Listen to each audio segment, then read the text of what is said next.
थोक व्यापारी का हम जो टॉपिक पढ़ रहे थे, अब इसका हम लास्ट या इस टॉपिक को आज हम ख़त्म कर लेते हैं।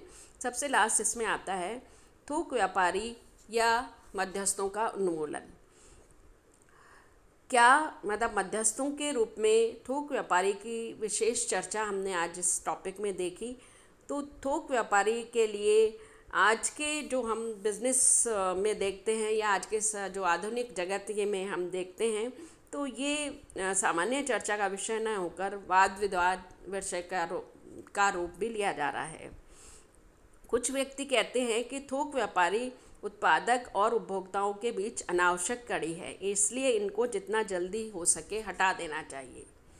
और कुछ लोग ये कहते हैं कि थोक व्यापारी फुटकर व्यापारी एवं समाज के हित में अनेक सेवाएं प्रदान करते हैं, तो उन्हें हटा देना उचित नहीं है। तो इस तरह से अब हम ये देखते हैं कि थोक व्यापारियों के उन्मूलन के पक्ष में क्या तर्क हैं और विपक्ष में क्या तर्क हैं। तो सबसे पहले थोक व्यापारी के उन्मूलन के पक्ष में तर्क देखें तो थोक व्यापारी के लिए ये कहा जाता है कि ये अनावश्यक है, ये एक बेकार का माध्यम है और उसे हटा देना चाहिए, क्योंकि अगर हम इसे बीच में रखते हैं तो माल के मूल्यों में अत्यधिक वृद्धि होती है और ये उसका अनुचित लाभ उठाते हैं। तो इसके संबंध में क्या तर्क दिए जाते हैं, तो पहला ये है कि थोक व्यापारी उत्पादक एवं उपभोक्ता के बीच दीवार है। सर्वप्रथम ये जो तर्क दिया है कि ये एक दीवार है, तो थोक व्यापारी के अभाव में उत्पादक श्रृंखलाबद्ध दुकानें खोल सकता है और उपभोक्ता से सीधा संपर्क बना सकता है। यदि उत्पादक फुटकर व्यापारी के माध्यम से माल का विक्रय करे तो भी उपभोक्ताओं को अधिक निकट आ सकता है। इसलिए थोक व्यापारी की नियुक्ति पर उत्पादक और उपभोक्ताओं से कोई विशेष संपर्क नहीं हो पाता है, तो ये अनावश्यक रूप से उनके बीच में आ जाता है। सेकंड इसमें लेते हैं थोक व्यापारी वस्तुओं के मूल्यों में वृद्धि करते हैं। वो थोक व्यापारी के रूप में ये कहा गया है कि अनावश्यक रूप से मूल्यों में वृद्धि करते हैं। और महाराष्ट्र में तो एक इसका सर्वे भी किया गया था कि थोक व्यापारी के कारण मूल्यों में लगभग 66% वृद्धि हो जाती है। इसलिए इस वृद्धि को ख़त्म करने के लिए थोक व्यापारी को जितनी जल्दी हो सके समाप्त कर देना चाहिए। अनावश्यक मध्यस्थ, बहुत से दलाल आड़तिया थोक व्यापारी ऐसे होते हैं जिनकी उत्पादक से उपभोक्ता को माल पहुंचाने की आवश्यकता ही नहीं है, तो ऐसे मध्यस्थ अनावश्यक ही अपना बीच में कमीशन खाते हैं। तो इसलिए इस थोक व्यापारियों को हटा देना चाहिए। उत्पादक और निर्माताओं ने भी अपने तरीके से अपना दृष्टिकोण अपनाया और उन्होंने भी ये कहा कि अधिक लाभ निर्माताओं की दृष्टि से थोक व्यापारी को अगर उन्मूलन कर दिया जाए तो वे स्वयं उपभोक्ताओं एवं फुटकर व्यापारियों को माल विक्रय कर अधिक लाभ प्राप्त कर सकेंगे। ग्राहकों का प्रत्यक्ष ज्ञान, निर्माताओं की दृष्टि से दूसरा महत्वपूर्ण तर्क ये है कि स्वयं बाजार में जाकर या बाजार का अनुसंधान करके ग्राहकों एवं बाजार की जानकारी प्राप्त कर सकते हैं, तो वो थोक व्यापारी पर डिपेंड नहीं रहेंगे। कुशलतापूर्वक विक्रय, थोक व्यापारी के अभाव में निर्माता स्वयं ही फुटकर व्यापारियों तक पहुँचे तो वो ज़्यादा अच्छी तरह से माल का विक्रय कर सकते हैं। बड़े पैमाने पर विज्ञापन और विक्रय संवर्धन के साधनों का प्रयोग करके कुशलतापूर्वक माल का विक्रय कर सकते हैं। स्वयं के ब्रांड की वस्तु का विक्रय, थोक व्यापारी बीच में आकर जो है ये अब उनके ब्रांड को अधिक पसंद करना या नापसंद करने के संबंध में गलत सूचनाएं भी प्रदान कर सकता है। तो थोक व्यापारी के हट जाने से निर्माता आसानी से अपने ब्रांड की वस्तु का विक्रय कर सकेगा। भंडारण क्षमता में वृद्धि, अब उत्पादक ने अपने माल को संग्रह किया है तो भंडारों की व्यवस्था, भंडार गृहों की व्यवस्था भी करता है। तो माल संग्रह के लिए थोक व्यापारी पर वो डिपेंड नहीं होता है और खुद ही अपना गोदाम अपना बनाकर उसका संग्रहण कर सकता है।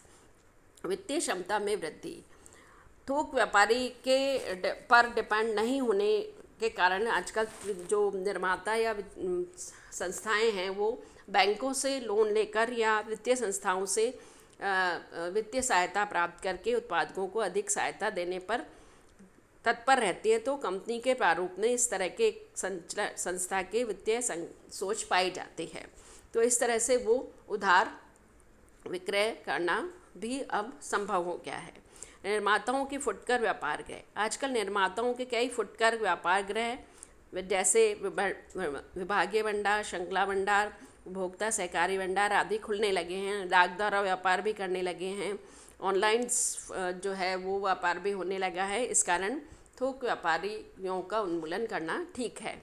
एंड लास्ट है कुशल यातायात या संदेश वाहन के साधनों का विकास। निर्माताओं के दृष्टिकोण से ये तर्क भी दिया जाता है कि आजकल कुशलतम यातायात व संदेश वाहन के साधन उपलब्ध हैं, अतः वे फुटकर व्यापारी को तुरंत माल भेज सकते हैं और उनके माल फुटकर व्यापारी को माल के संग्रहण की कठिनाई से मुक्त कर सकते हैं।